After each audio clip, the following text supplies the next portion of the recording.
park urbanih športov, katerega mestna občina Krško umešča v sklopu, bi rekel, športnih površin od štadiona Matije Gubca južneje, se pravi med bazenom in pa med štadionom, če rečem.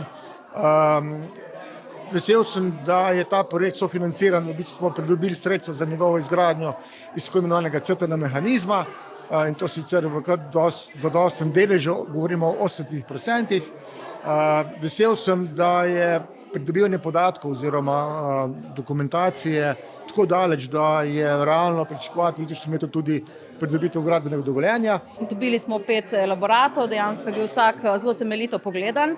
Na sejah smo komisija premlevala razne rešitve, iskali smo dobre stvari, slabe strani, sodelovali so tudi izvedenci iz področji posameznih, tako da smo res prišli do neke utemeljene rešitve, ki se nam je zdela najbolj primerna za ta prostor. Se pravi, da rešuje prostor celovito, da vnaša noter neke nove elemente, ki so lahko zanimivi tako za mlajše kot starejše generacije in da dejansko oblikuje prostor, ki se nam zdi mestotvoren, prijazen, lep in tako naprej, da uredimo te zadeve, ki so danes kot degradiran prostor v tej naši občini. Mislim, da gre to za tak zelo sodoben urbani park, športno-rekreacijski, ni samo namenjen tekmovanjem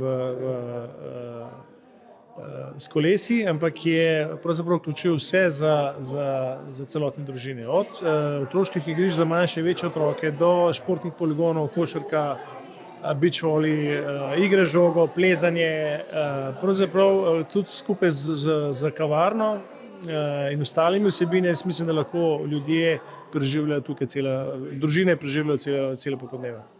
Seveda pa nas čaka še v bistvu korak, 2, se pravi, da tudi deležniki, ki odločajo o tej investiciji, se pravi, naši svetniki potrdijo tako imenovani DIP in pa Invest program in verjamem, da glede na to, da je to namenjeno mladim, razvoju, druženju, v končni fazi tudi zdravju, povezanim z športom in rekreacijo, da tukaj ne bo težav in da bo šel projekt tudi na občinskem svetu skozi in da bomo dejansko lahko zakopali lopate, kot sem rekel v uvodnem nagovoru.